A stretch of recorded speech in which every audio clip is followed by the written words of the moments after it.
There are two things I hear consistently from small business owners. It's lack of time and lack of money in the budget for marketing their business. And what do they need more than anything else? More sales. What do you need in order to generate more sales? You need marketing. So in today's video, I'm going to review 3 marketing strategies that you can implement yourself or you can outsource depending on your financial situation, and help keep your brand out there in front of your ideal customers so that you can achieve your goals and continue doing the things that you love. So stick with me.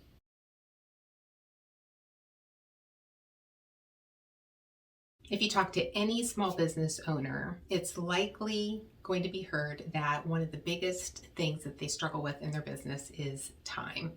Lack of time to do the things that they love to do, or spending too much time in their business and not enough time doing things that they really need to in order to grow their business. The second thing is not enough money in their budget to buy the things they want or invest in the things that they want or invest in the marketing that they need in order to drive the sales in their business. So the first strategy that I'm going to review with you is to have digital assets in place. Now, what exactly do I mean by digital assets? Assets are things that you have in place in your business that drive positive cash flow.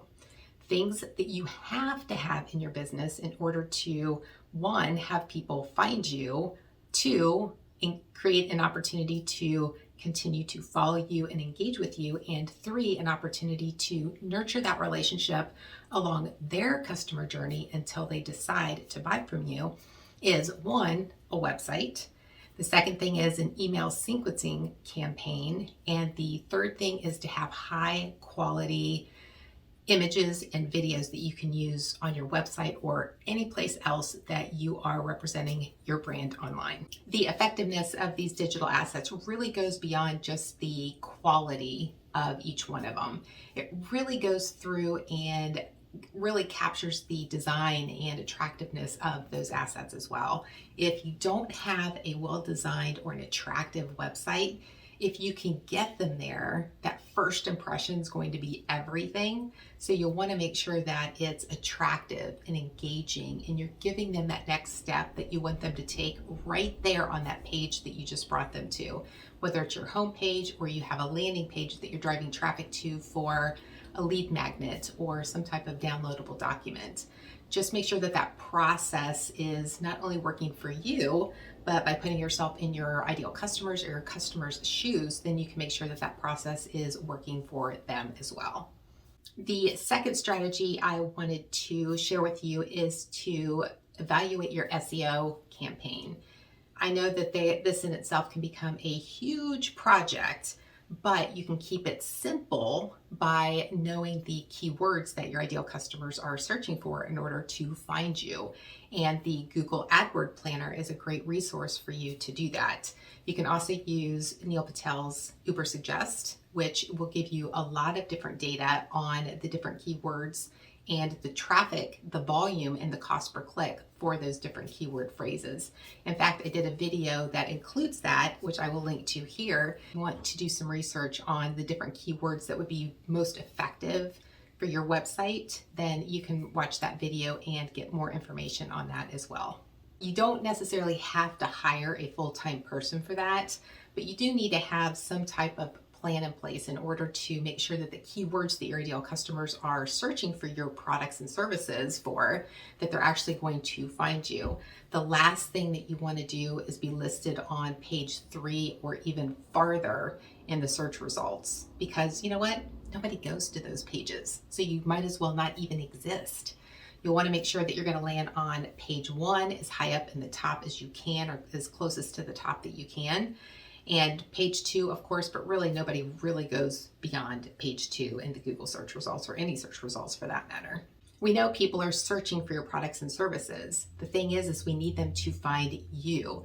And the best way to do that is to leverage whatever you can with the SEO tactics and strategies to make sure that you're doing your part with the resources and time that you have to make sure that you're best representing yourself. So when they do make that search, that you're listed as high up in the search results as you possibly can be. So you also want to look at your on-page keyword options, and you want to look at things like the meta description, your alt tags, and even your H tags. Those are the things like your heading and which headings you're using on the pages.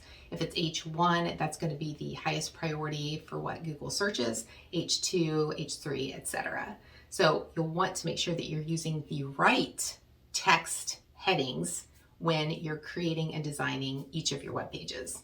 SEO is something that needs to be updated on a regular basis. So when companies have full-time SEO analysts or experts on staff, it's because they want to have someone who's constantly going in there and making sure that the keywords are up to date, and they're the ones that are working the most and driving the most traffic to their website.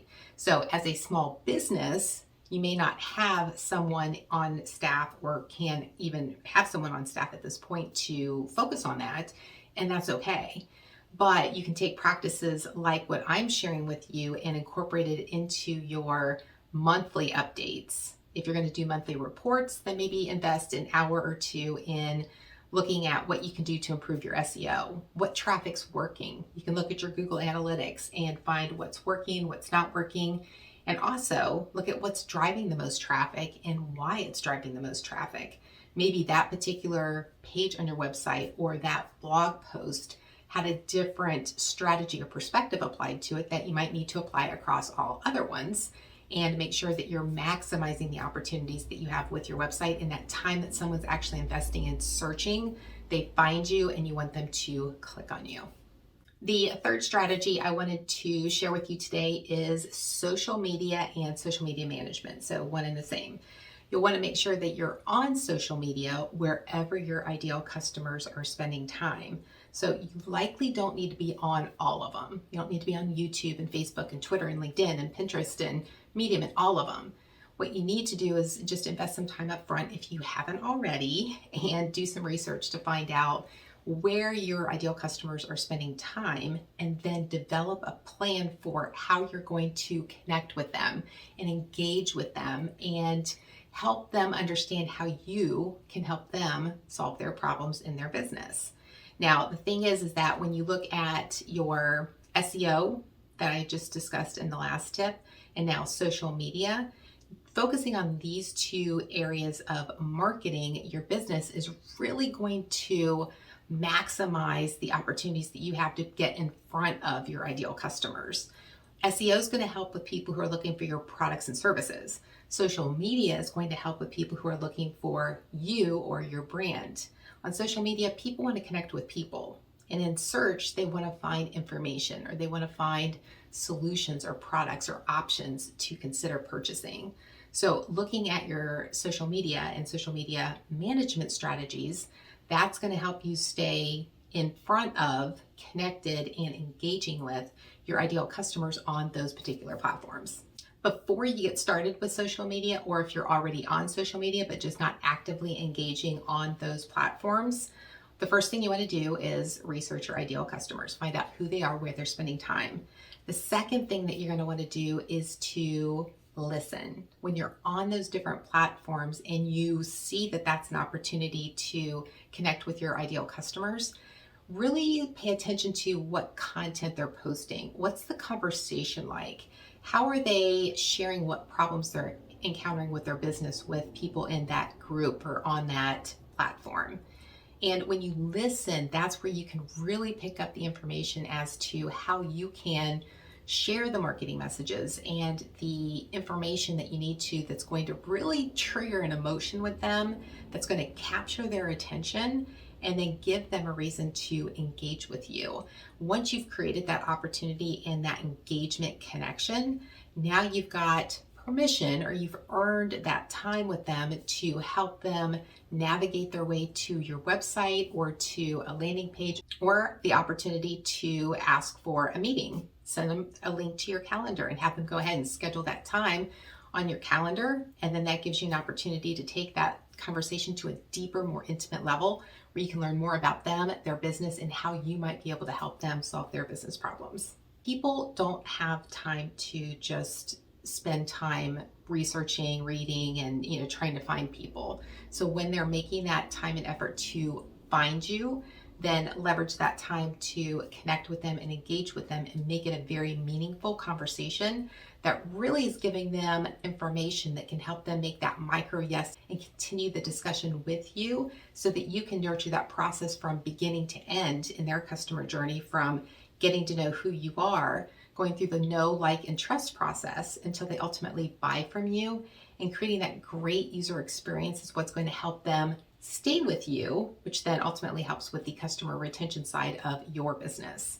You ultimately want to just provide value, but you want to keep customers, right? It costs a lot less to keep customers than it does to find new customers. So anything that you can do ahead of time to think through the process of how can I not only win them as a customer, earn them as a customer, but also respect them as a person and keep them on board with my company as long as possible.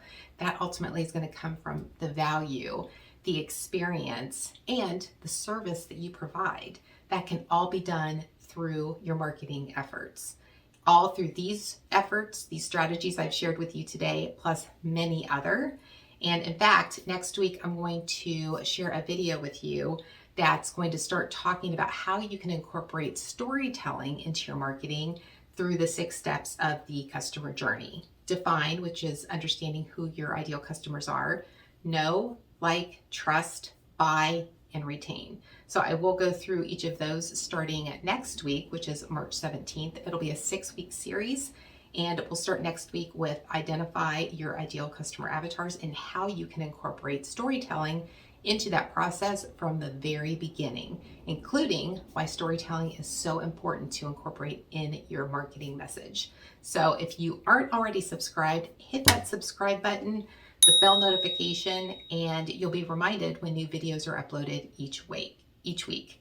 Don't forget to hit like and also share it with someone who might be struggling with their business or struggling with increasing sales or increasing the awareness, finding their ideal customers. Whatever that is, share this video with them so it can help them with different strategies in their business and help them take their business to the next level as well. Thank you so much for being here with me today. I appreciate you. I appreciate your time. And until next time, make today great.